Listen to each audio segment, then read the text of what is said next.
Hey everyone, and thanks for jumping back into the Cryptoverse.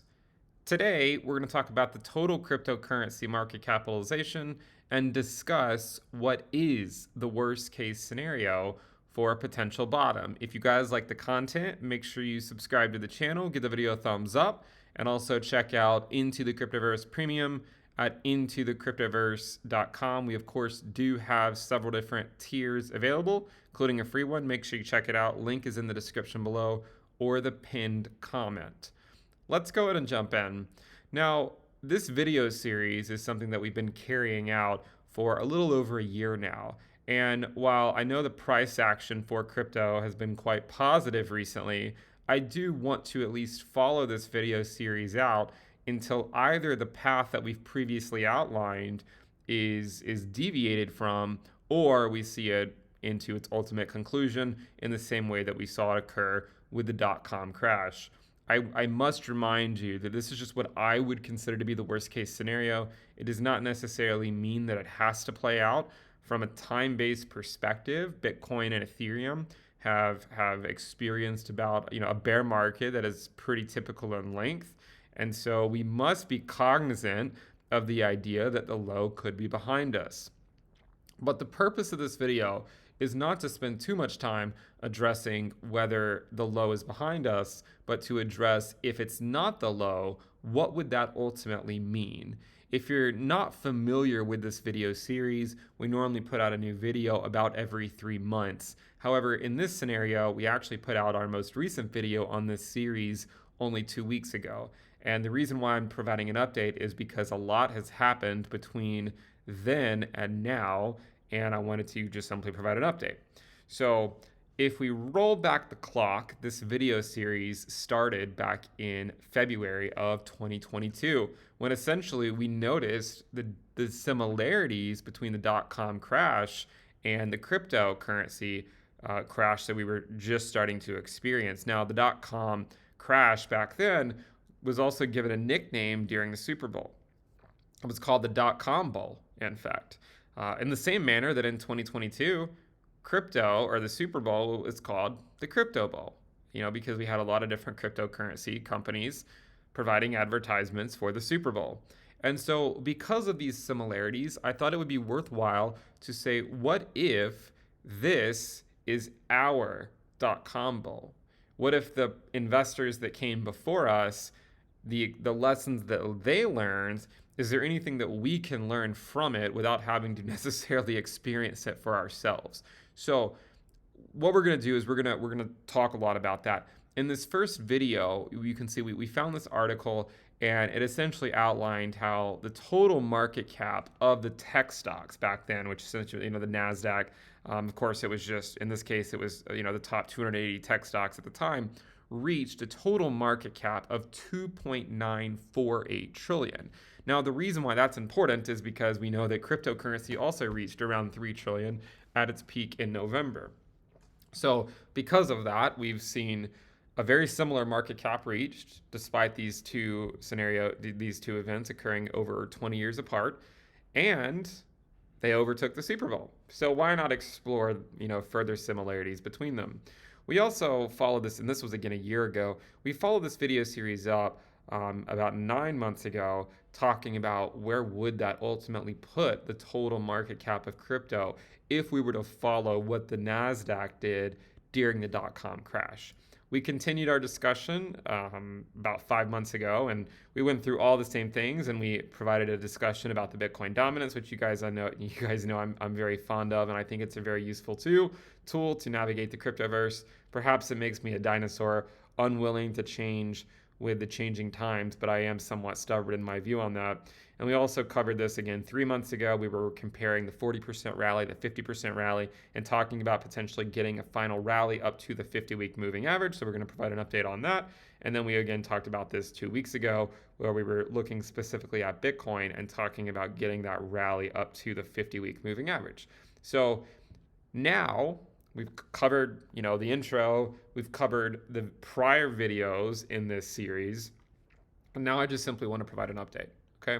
So the NASDAQ, if you look back during the dot-com crash, one of the things you'll notice is that it had a 77% correction from the all-time high before realizing a fairly impressive bounce to the tune of about 60%. In the same manner, and I want to pull up Bitcoin first before we talk more about the total market cap. In the same manner, Bitcoin has also experienced a 77% drawdown before getting a 60% move to the upside. So you have the NASDAQ with a 77% move to the downside, followed by a 60% rally. And you have Bitcoin with a 77% move to the downside, followed by a 60% rally. Furthermore, Bitcoin has rallied up to its 50-week moving average. And right now, we actually sit just above the 50-week moving average.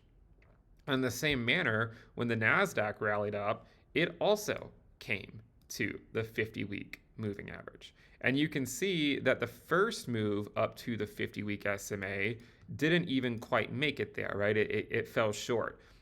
After that, there are a lot of similarities here, right? After falling short of the 50-week, we then had a 2-week correction. Okay, so fell short of the 50-week and then a 2-week correction. Bitcoin has done essentially the same thing. It fell short of the 50-week on its first attempt, and then a 2-week correction, and now a rally back into the 50-week moving average, which is what we saw back over here as well. And what you'll notice is during the dot-com crash, we actually exceeded the 50-week moving average. So there's a week here where we actually went above it. Now, there are slight difference here. You can see Bitcoin has only taken 1 week to get back up to it, whereas the NASDAQ took 2.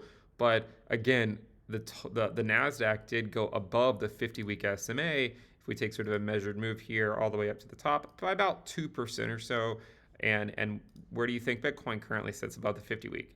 Right? It's about a 2% move right above the 50-week moving average. So again, there do remain similarities between what the NASDAQ experienced all the way back then and what crypto is experiencing today. In this case, specifically Bitcoin. Okay. Another thing that is interesting to look at here is we have, of course, the weekly RSI. So I think that might be useful to talk about because one of the things that, a lot of people have looked at with Bitcoin and also the total market cap as well. Let me fix this so it's a little bit easier to identify what's going on here.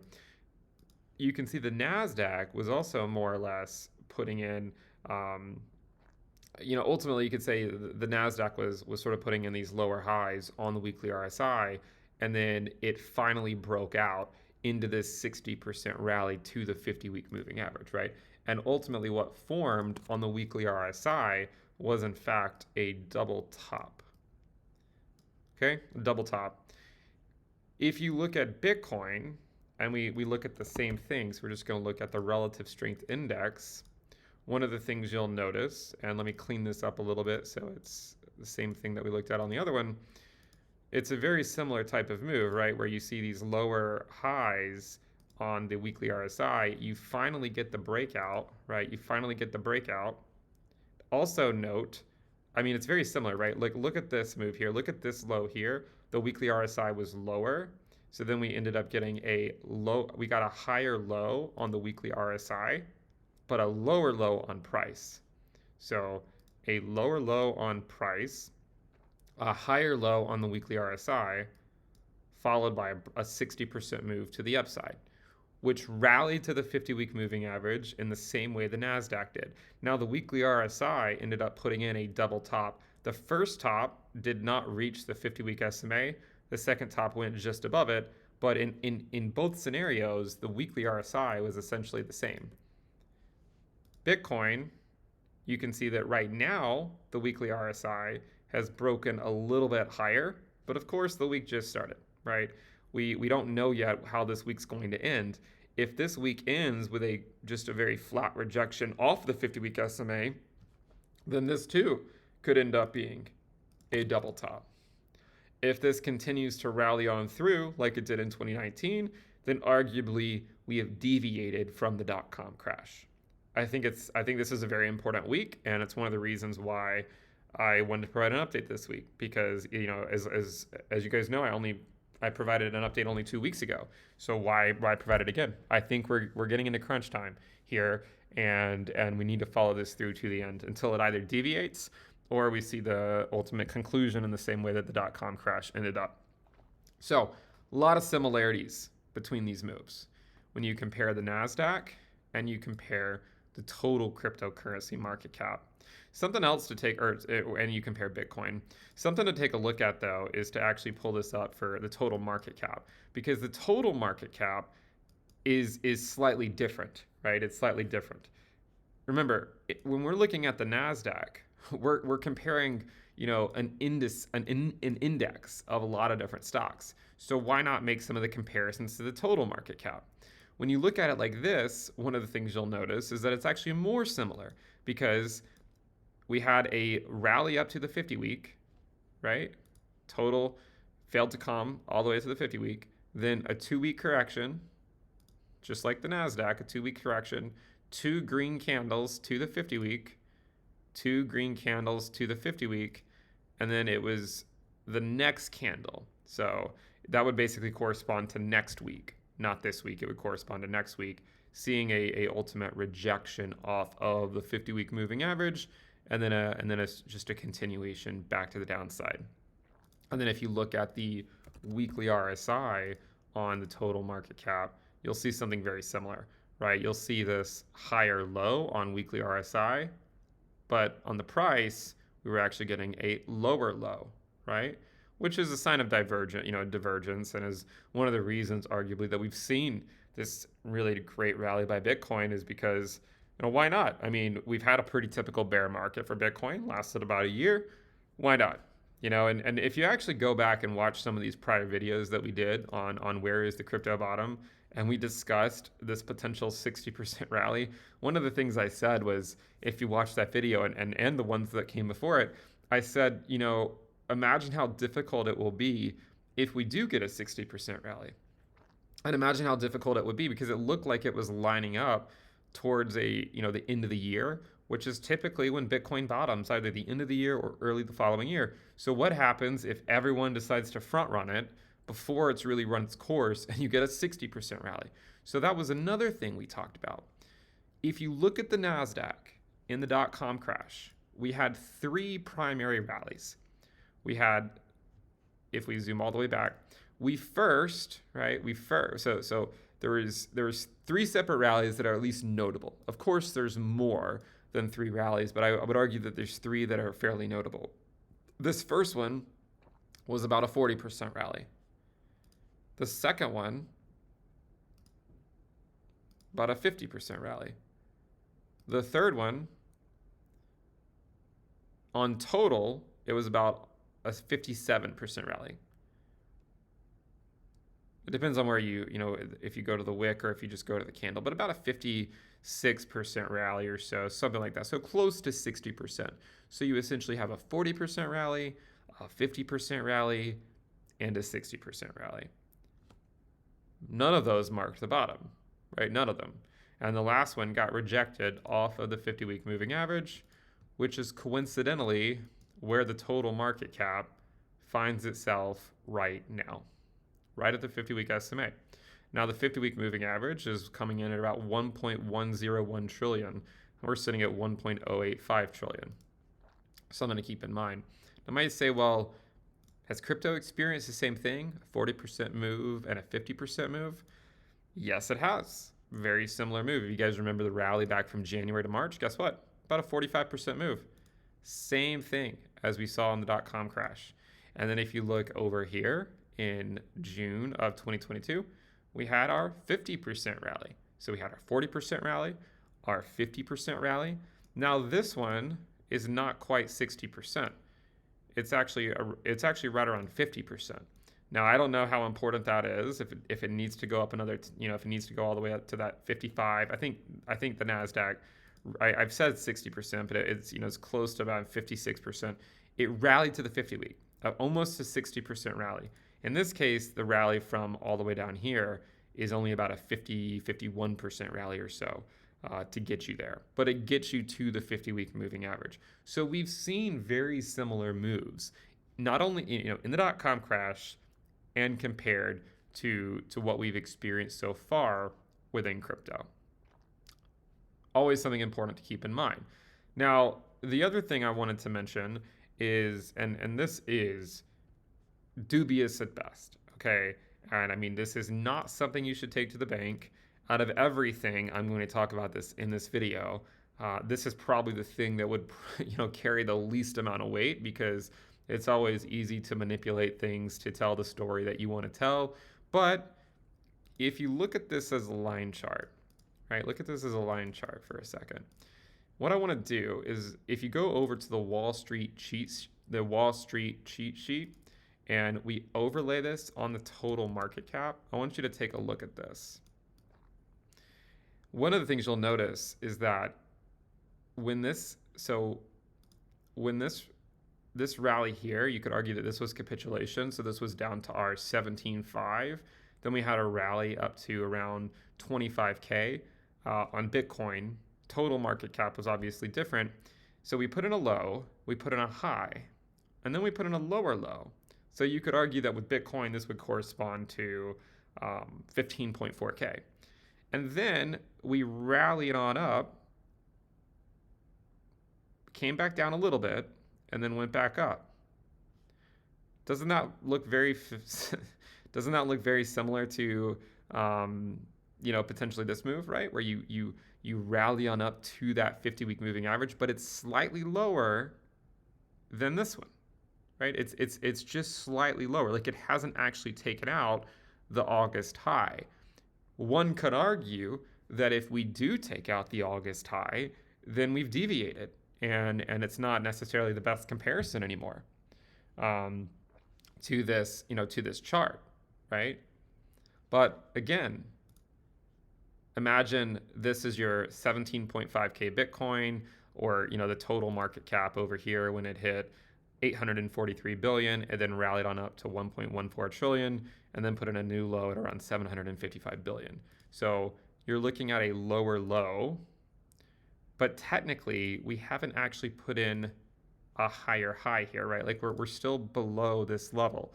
And if we follow this, it would basically mean just hanging around these levels for a little bit, getting everyone super excited, right? Sucking in a lot more money, and then slowly trending back down to then get into the depression phase. Now, if you look at this, I mean, you can essentially just overlay it, right? And I mean, it's hard to get it exact, but you get the idea. I mean, you should be able to get the idea here of and it's, it depends on how you want to draw it, but you can imagine, how lining this thing up in a way that sort of fits what has previously occurred, right? So if you line it up like this, very similar type of move. And then I guess the only question is is it going to just then slowly bleed all the way back down to these, sort of these lower levels? This is the question we have to constantly ask ourselves, right?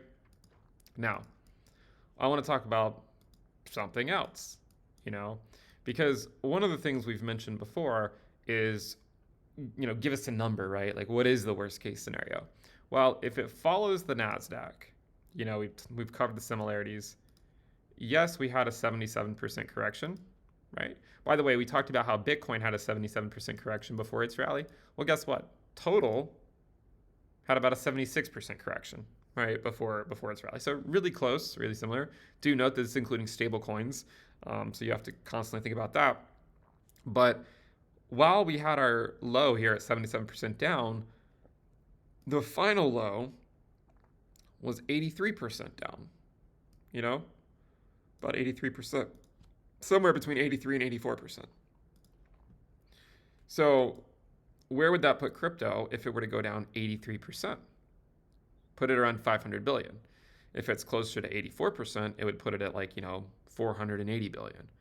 So that's why, if you follow this video series, I've consistently said, I believe, that the worst case scenario for the total market cap is somewhere between 4 to 500 billion, which would essentially represent another 50% move to the downside from these levels, which is kind of crazy to think about. I don't really think it's a common scenario that a lot of people are even considering, but it would be essentially if we repeated the dot-com crash, but only about 20 years later. Another thing to look at, and I know I'm cherry picking, I fully recognize that this is just a case of cherry picking all the worst possible things and looking at it with some, with a certain bias. And that's why I will remind you there's always a chance the bottom's in, right? From a time based perspective, you could argue that it is. But even if it is, you're still likely looking at a bit of a chop for a while.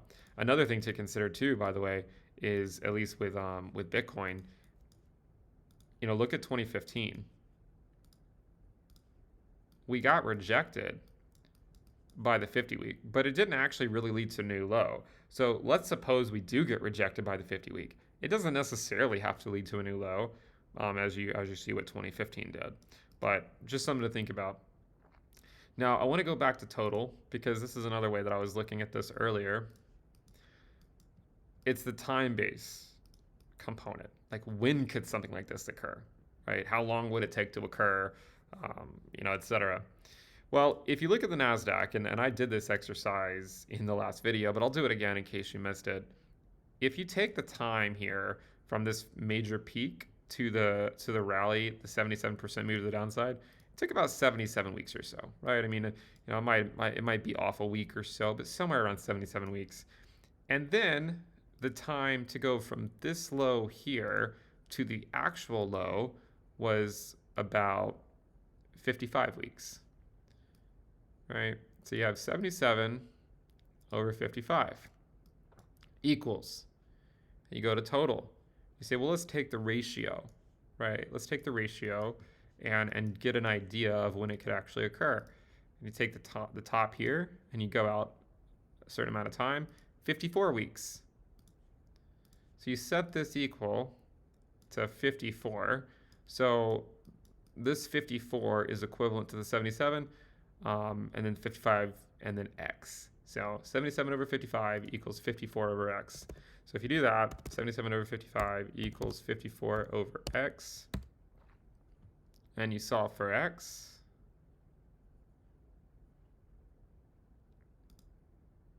about 38 weeks. Somewhere between 38 and 39 weeks. Now, where would that put us in terms of time? What's 38 weeks from the low? Put it in August, about mid-August. If it's 39 weeks, it would put it, the last week of August, or maybe the third week of August, or something like that.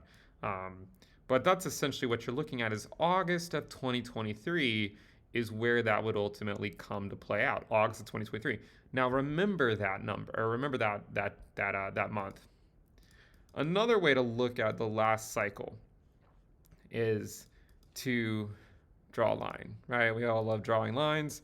They help us tell the narratives that we want to tell. But what you'll notice is that there's a very similar pattern. Very similar pattern. So this was last cycle. What you notice is we had a rejection, and second rejection, and the third rejection. Note, the third rejection was at the 50 week, right? Now, there's a difference here. 50 week over here was going up. 50 week over here is going down. But with the NASDAQ, the 50 week was going down, and it still got rejected. And with Bitcoin in 2015, the 50 week, we got rejected off the 50 week as well, even though it was mid 2015 and a year and a half after the bear market had started. So you'll see the fourth rejection sent us lower. So then look at that compared to this, okay? It's a very similar structure here, right? I mean, you can even take it out over here if you want, but if you take this to its sort of like conclusion, let me just connect it over here. I don't really care too much about about this one. I don't know why I drew it from there. Uh, but this is essentially where we are, right? And so if you draw it like this, right, if you connect this wick to these wicks, 1, 2, and 3. So here we are at the 50 week. If it's going to follow this pattern, it would mean a rejection back down, followed by a slow move back up, and then final capitulation. Now look at where this occurs. July. This occurred in November, but the low was in December. So imagine this occurs in July, and then the final low is in August. Now look at this. If you take a price move from the top to this level here, the final rejection before the plummet into the final low, was about a 73% move to the downside. From here to that would also be about a 73% move to the downside. So it's something to consider, right? Now, the other thing I wanted to mention, if you look at the total market cap of crypto, and we look at our fair value logarithmic regression trend line, you can see that we still haven't hit it. And one of the interesting things is the last couple of cycles, the undervaluation has ultimately come down to being about 65% undervalued. We haven't actually gone down that far yet, right? You can see where we hit was not that far. Is not far off from that level, but if you sort of just draw a line across the page, you can see we haven't hit that deep valuation territory just yet, like we hit in say 2020 before the bull run began, and then like we were at in 2015 and 2016 before the real bull run began, and we came up to much higher valuations. So that's something to consider. Another thing to consider is the total indicator risk. So this includes price metrics, on-chain metrics, and social metrics. For the price metrics, it includes Bitcoin's risk, the market cap risk, logarithmic regression, the market cap regression, the corridor, the fear and greed index. The on-chain stuff includes the MVRV Z-score, the Peel multiple, the MVRV score, the MCTC. We also have the market cap to thermocap. So this is the minor cap to thermocap and the market cap to thermocap, the transaction fees, and the terminal price. And then the social risk levels include YouTube subs, views, analysts on Twitter, exchanges on Twitter, and layer ones on Twitter. So followers to those people on Twitter.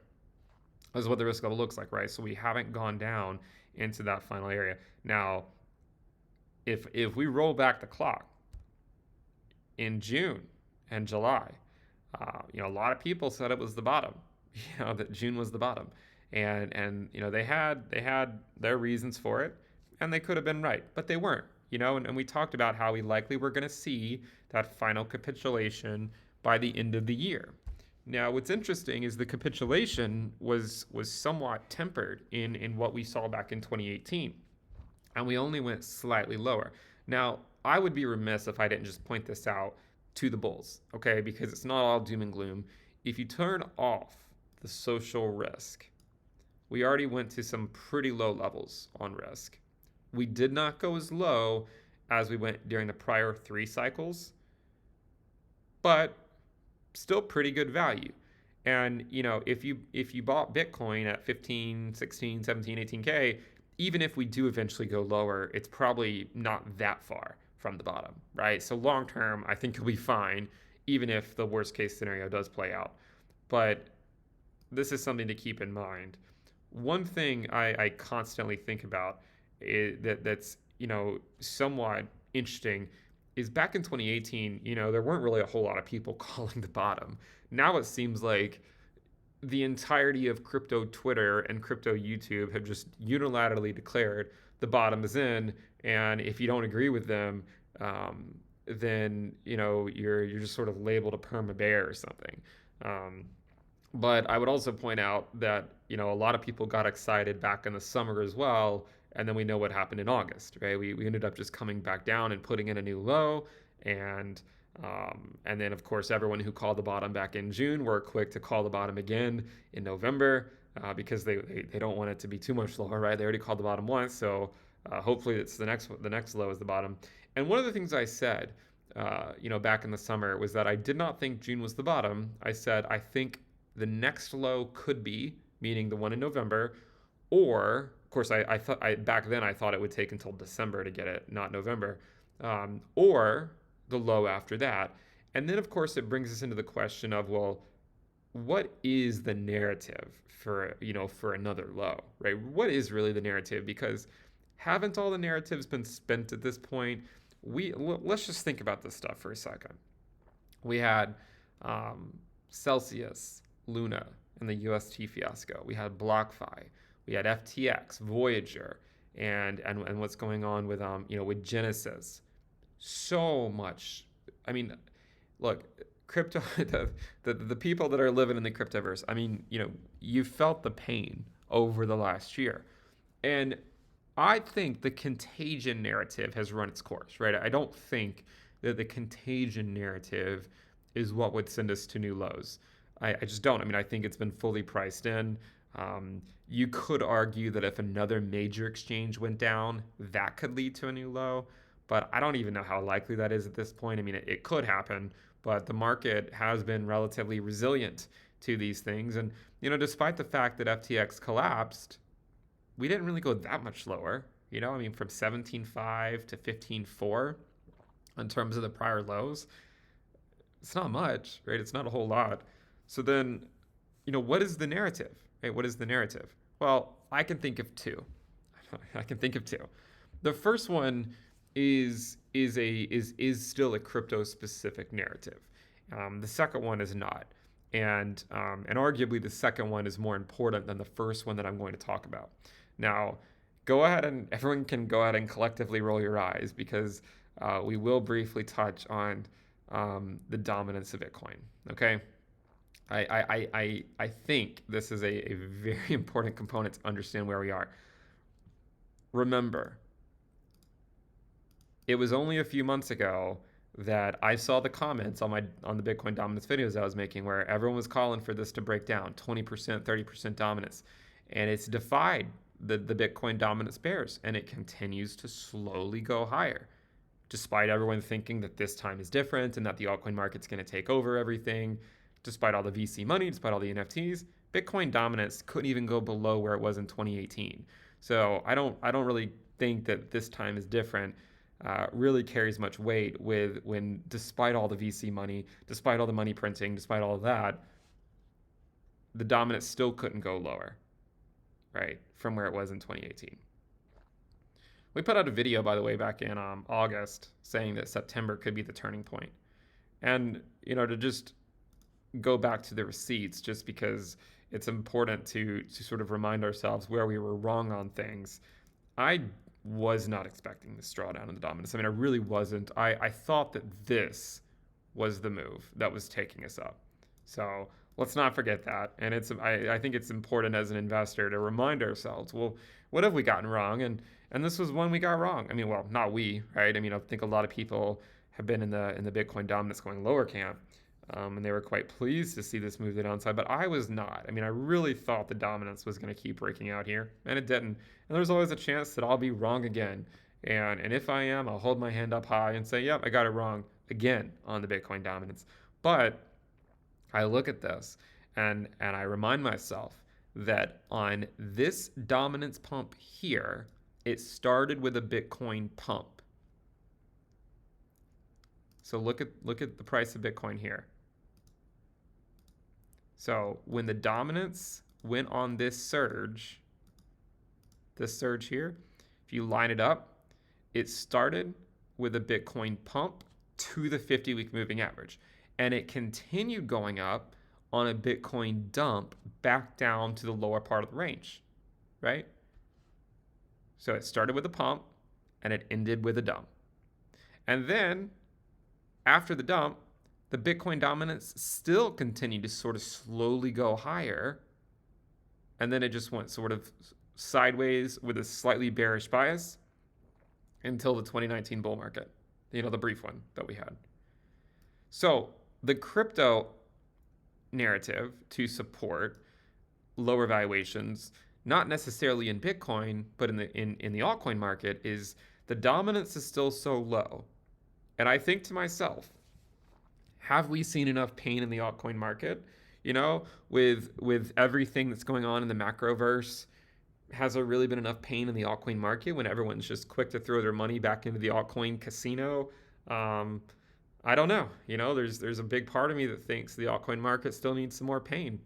You know, I really do. And a lot of these altcoins on their Bitcoin pairs, they've dropped a lot. And, you know, one of the things I've said before is just because an altcoin's dropped 80% doesn't mean it can't drop 80% again. And we've seen some altcoins do that already. But you could still argue that the space still needs to be cleansed of some of the garbage out there. And what better way to do it than for the Bitcoin dominance to go up on a Bitcoin pump? It's this pump that shakes altcoins off of their Bitcoin support levels so that when Bitcoin dumps, there's nowhere for these altcoins to hide. A great way to look at this is to take a look at the Ethereum Bitcoin valuation. I mean, look where it is. It's been riding this trend line for a long time, and we find ourselves at a very precarious point. I mean, yes, we have the Shanghai hard fork coming up here in just a few weeks, and so maybe Ethereum's going to kick the can down the road. But I think you're ultimately going to see this break to the downside, and when it does break to the downside, I think you're going to see the Bitcoin dominance go up quite a bit. Take a look here. So take a look at the Bitcoin dominance, and then overlay it with the Ethereum dominance, same price or same scale. What do you notice back in 2018? This pump by Bitcoin dominance corresponded with this dump by Ethereum dominance. Where did the dominance dump for Ethereum? Started at around 20-21%. Draw the line across. Where is it now? Same level, right? I mean, you know, it came up to that 20 to 21%, just like it did here. We're sort of in, I think we're in this range, right? Where it sort of just came down. We're turning sideways for a bit. So I think this is where we are. So if the Ethereum dominance dumps, the Bitcoin dominance should go up. Another way to visualize this is we can call it the blue chip dominance. So Bitcoin and Ethereum. I actually consider Ethereum a blue chip. I'm not macro bearish on Ethereum. I think that it's going to do quite well next cycle. If you look at the blue chip dominance, it still went up, even though the Ethereum dominance went down, and in mid to late 2022. The Bitcoin and Ethereum dominance still went up. So what that tells you is that the Bitcoin dominance went higher quicker than the Ethereum dominance went down. So the Bitcoin dominance went up quicker than the Ethereum dominance went down. So I think we're about to see this breakout here on the blue chip dominance to sort of much higher levels.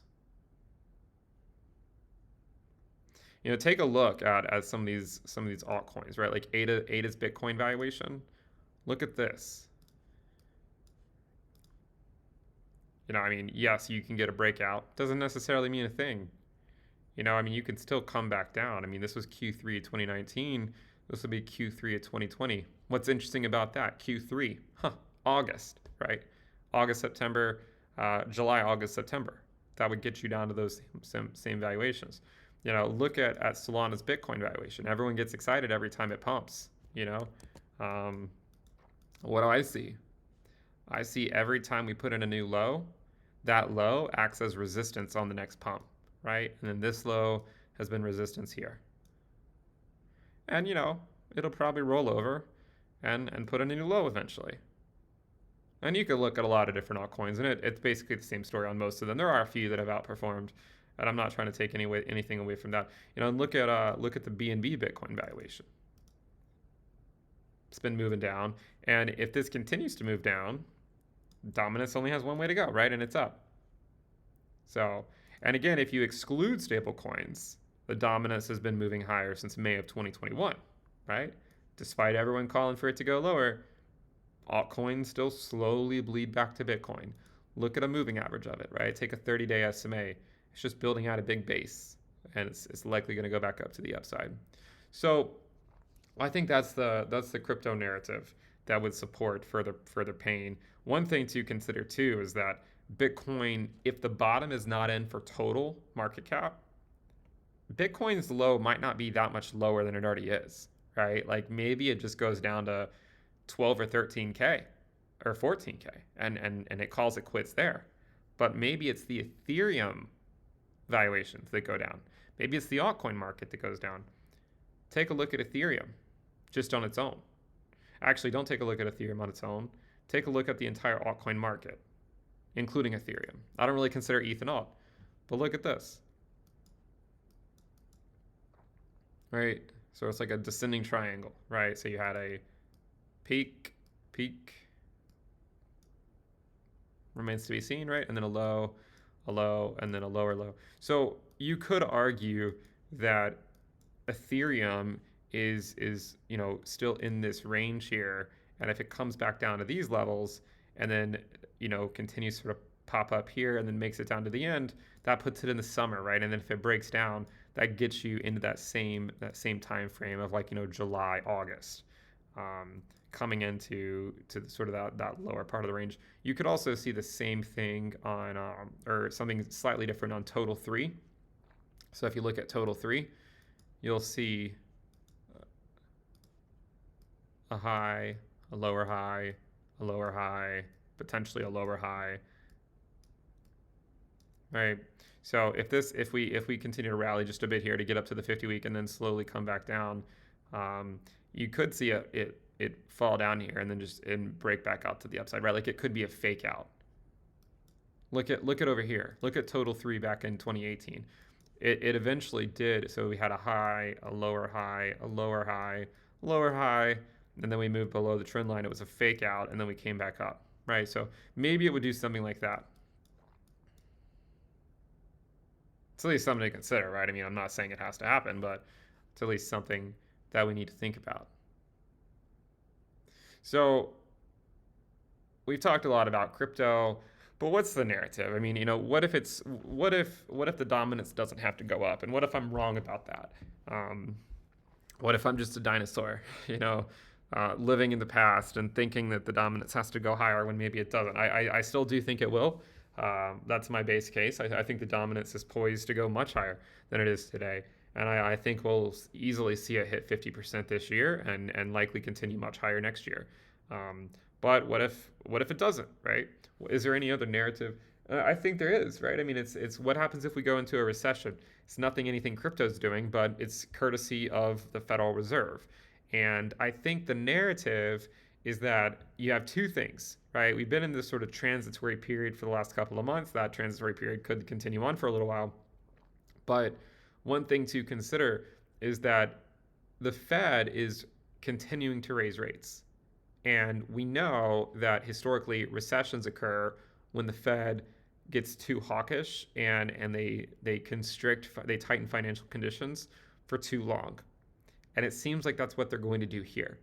And the reason, under most circumstances, they would not be still tightening. But the reason they are is because of inflation. So my argument is that, and I've said this for a long time, I've said this for most of 2022, is there's not really a whole lot of evidence to suggest we're in a recession right now. We still have positive GDP growth. I know we had 2 consecutive quarters back in 2022, but we still have really low levels of unemployment. If you go take a look at the unemployment rate, we just put in a new secular low for this business cycle. But you can also note that it's normally at a very low level just before it rockets back up to the upside. So arguably, we're just waiting on that to happen.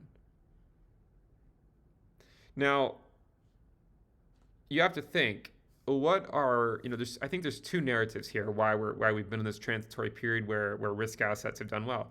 And I've said this many times on the macro videos. You have inflation coming down, so we have disinflation, but you also have the economy still doing well, right? We're still putting in new highs in GDP. The unemployment rate's low, so the market has ignored it all. So my point is that risk assets can rally until one of two things. Either inflation reaccelerates or the economy deteriorates in a material way through something like the unemployment rate. You can already see that, some things like continued claims. So if you look at continued claims, they, I believe, have been trending higher. If it actually, so yeah, you can see continued claims are starting to move higher.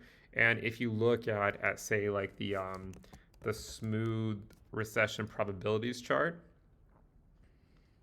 you can see that it's currently at 5%. It's not very high, but it's the highest if you exclude 2020. This is the highest it's been since the financial crisis. So this is a pretty substantial move, and this is actually made up of 4 different things. It's obtained from a dynamic factor Markov switching model, looking at non-farm payroll employment, the index of industrial production, real personal income, excluding transfer payments, and real manufacturing and trade sales. So it's made up of these 4 different things, and it shows you what the recession probability is. So I think we're not really in a recession right now, but it doesn't mean that one's not coming. And one of the reasons that it could come is if the Fed remains too hawkish for too long. If you look at the CME Group the website, you can see that they're expecting 25 basis points in March, and then another 25 in May, and then another 25 in June, and then in July holding at 5.5, and then September 5.5, November 5.5, and then December, market's expecting a cut. The Fed said they're not cutting. Why does the market think they're going to cut? Well, probably because the market foresees a recession or something. Because why else would they cut? They'd have to break something. They haven't broken anything yet, so why would they cut rates? Because it's going to take longer than December for inflation to come back down if we don't have a recession. Now, if we have a recession, inflation could come down quite quickly. And history shows us that recessions are actually quite effective in getting inflation to come down in a material way very, very quickly. So you could argue that these markets are speculating that, the Fed's probably going to push things too far. Now, why would they push things too far? Well, one thing to consider is last month we actually had a somewhat hot CPI print that came in above consensus. But technically speaking, it's still disinflation. It's just that it's not going down as quickly. One way to visualize this is to go over to inflation year over year. And if you look at this, right, it was moving down quite quickly, and then it kind of leveled off a little bit. I mean, it still technically went down, but if you look at the derivative, the monthly change, right, it was going down very quickly, and then it came all the way back up. So it's still below zero, so it's still going down. But what if this is a warning sign that inflation is starting to reaccelerate? Now, I will be honest, if inflation is reaccelerating, I think it'll be somewhat short-lived. Like maybe it could last a few months, but that's probably enough to get the Federal Reserve to over-tighten to the point where they would send us into a recession. Another way to think about this is something like copper. Copper historically leads CPI. So if you look at the inflation data, if you look here, copper made a very strong move to the upside, and it was after copper peaked that then CPI peaked. Here, copper bottomed before CPI bottomed. And then here, copper topped before CPI topped. But if you ignore this wick, or even if you don't, right, copper bottomed back over here and has been moving higher. So, this is potentially a warning sign that inflation, this data point, is not just a fluke and that it might actually move back up to the upside. Now, I'm not calling for new highs on year-over-year inflation, but even if the Fed gets scared that inflation is starting to, and inflation expectations are becoming entrenched and people are expecting inflation to just continue on at high levels, then you could see the Fed being forced to be more hawkish than people have expected. And if you look at things like the 2-year Treasury, one thing you'll notice is that the S&P 500. So actually, let me add the S&P 500 here. So one of the things you'll notice is that as the 2-year Treasury has been going up, the stock market generally has gone down. But it was during, say, like this consolidation phase right here on the 2-year Treasury that the S&P 500 went up. And it was during this period here where the S&P 500 went up, right, on this consolidation phase. When the 2-year Treasury yields broke out, the market went down. The S&P went down, right? So during this breakout over here, the market was going down. If you zoom in, you can see that the 2-year Treasury is breaking out again. So this is potentially a warning sign to the S&P 500 that, hey, if Treasury yields, if these Treasury yields are starting to break out again, then the S&P might need another leg down. Okay, so that's something you have to consider. Now, another thing to look at is to actually go look at the bear markets for the S&P 500, because we talked about the dot-com crash. Let's go take a look at it in a little bit more detail and compare it to the current S&P 500 bear market. If the S&P has not bottomed yet, then it's hard to imagine the S&P, having a crash and crypto not at least seeing some downside. If you look at the 2022 to 23, the 2022 bear market, potentially the 2022 to 2023 bear market, we'll only know if we actually put in a new low, and you compare it to the dot-com crash. I mean, this was essentially, so we're at day, in this bear market, we're essentially at day 410.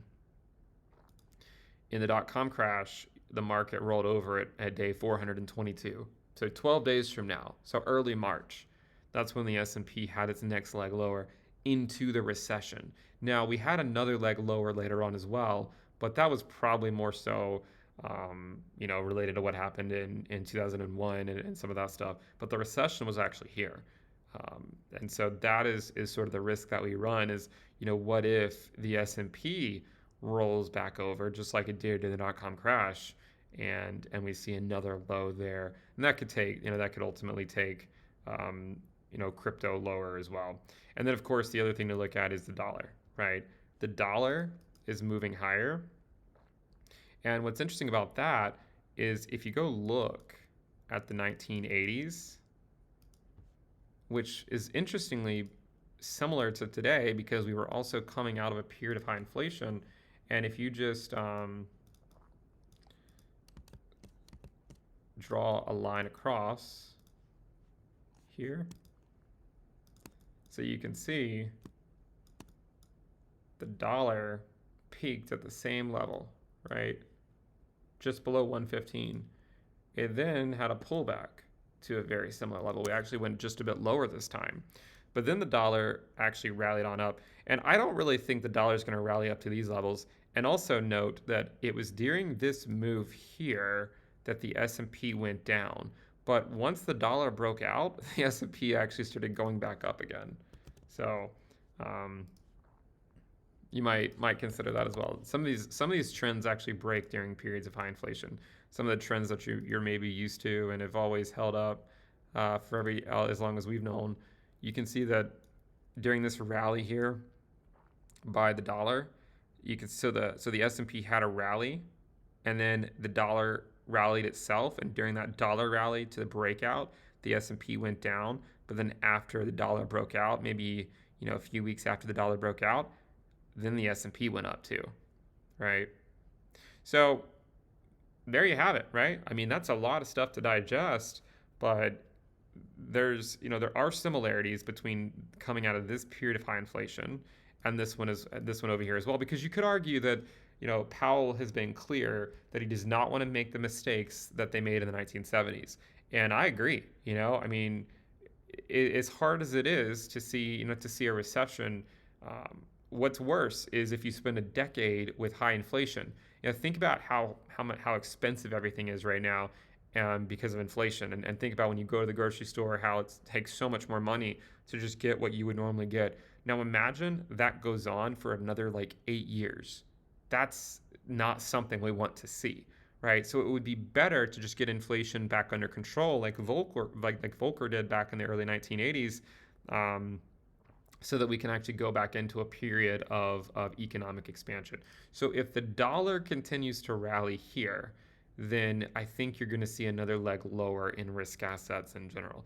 Now, the time frame on this, of course, it could still be a couple months away for some of this stuff to play out. But there's the idea of May, sell in May and go away, right? The summer is not usually a good time. March, I believe, for crypto has not historically been the best. I think it's not as bad as September, but historically, March is not the best for crypto. So let's not take my word for it. Let's actually go take a look. So we're just looking at monthly returns for Bitcoin. So yeah, you can see the last 2 Marches have actually been green, but typically we have had our fair share of red months. Not as bad as September, but March is not always the best month. But just something to consider as we continue to navigate this. So listen, guys. I mean, this has been a lot, and I know that it might sound fairly convincing, but I do want to say, just for the bulls in the watching, that I have cherry picked a lot of stuff. Like I really have. I've cherry picked a ton of stuff, and for every indicator that points to this worst case scenario, you could probably find one that doesn't. Okay, there's plenty of indicators that would suggest that the worst is behind us. If you look at the bottoming indicators we have over here, for instance, you could look at things like the hash ribbons, and that's given a signal.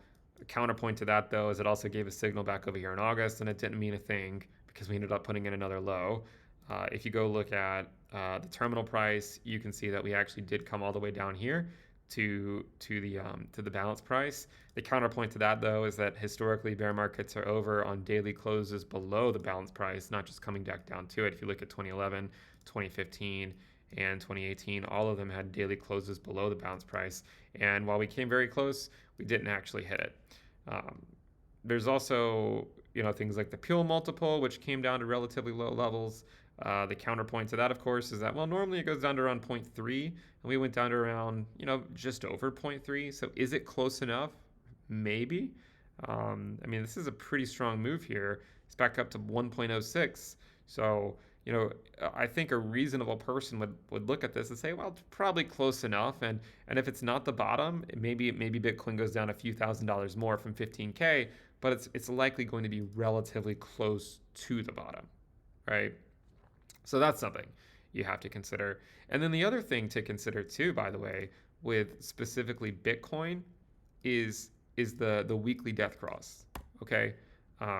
One thing I've mentioned before is these golden crosses and death crosses. What you normally see is the opposite in the short term and then a continuation of the trend, right? So in the short term, we got the golden cross, we had a dump, and then we get a continuation of the trend, right? Where we put in new highs. So that's the golden cross. So that is played out, right? We were going higher. We had the golden cross. We had our almost 10% dump, which we normally do. And then we have the continuation of the trend. But we also, on the weekly time frame, have a death cross. Now, what normally happens then, right? You do the opposite of normal, right? So this rallied into the death cross. You have a pump after the death cross, but the overall trend has been down. So perhaps it's just you get that short-term pump, but the overall trend remains intact. So that's something to consider as well. And I could go on and on. I mean, you look at the supply and profit and loss, look at the 30-day SMA. Historically, bottoms occurred after the 30-day SMA of the supply and profit and loss crossed. They did briefly cross, but that actually occurred after this 15.4K. Normally, they cross and then the bottom comes in every single prior low, right? They cross and then the bottom comes. And then over here, right? They crossed and then the bottom comes. But in this case, they crossed after. So it either means this time is different or it just means it hasn't happened yet, right? So something to consider as well. But again, I mean, as I said before, there's plenty of other indicators you could look at. I mean, one of my favorite ones is to look at the running ROI. So here's the 1-year ROI. Normally a bottom's around 0.2 or so, and it didn't go quite as low as we have in the past, but it did go pretty low, down to 0.234. I'm not really sure if we're going to go lower than that in terms of the 1-year ROI. It doesn't mean the price can't go lower, but here it is. Like if you put a future projection out of say like 13K by March 28th or something, around the time Bitcoin was going in that rally last year, I mean, it would get the 1-year ROI back down but it still wouldn't be a new low. I mean, you'd have to maybe go down to like 12K or maybe 11.5. You'd have to get down pretty low here within a very short period of time to see the 1 year ROI actually go put a new low. So, all things to consider when navigating these markets, and hopefully you can at least understand that I'm not trying to push a certain narrative. I just want people to understand that there is a downside risk, and just because everyone's calling for a new bull run doesn't mean that there isn't still more downside risk. And that's the important thing I think you have to remember. And I wish everyone luck. If we deviate from the worst case scenario, then there'll probably be no reason to continue the series. But if we don't deviate and we ultimately see a rejection around these levels, even if we wick above it, it doesn't really mean anything if we end up coming back down. But I think we have to consider, until it deviates, until we see the deviation, it's worthwhile to at least consider comparing the crypto crash to the .com crash more than 20 years ago. Thank you guys for tuning in. Make sure you subscribe to the channel if you're not subscribed. Give the video a thumbs up. Again, we do have Into the Cryptoverse Premium at intothecryptoverse.com. Free tier as well, so you can check that out. We just sent out a weekly newsletter. I think that'll wrap it up. Thank you guys for tuning in. See you next time. Bye.